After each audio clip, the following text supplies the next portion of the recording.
og velkommen til den her video. I dag der skal mig og min far spille Pieface.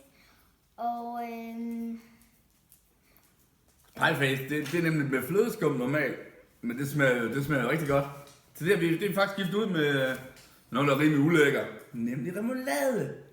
Så er det lidt sjovere at blive ramt. ja. Det er nemlig ulækker.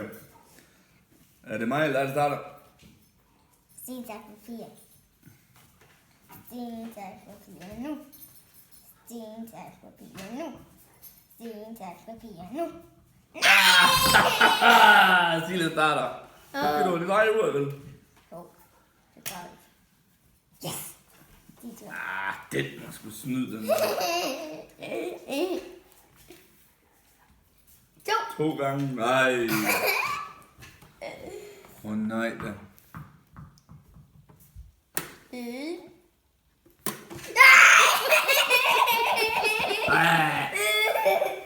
Oha! Ja. Så nu er det bare Nu er der remoulade overalt.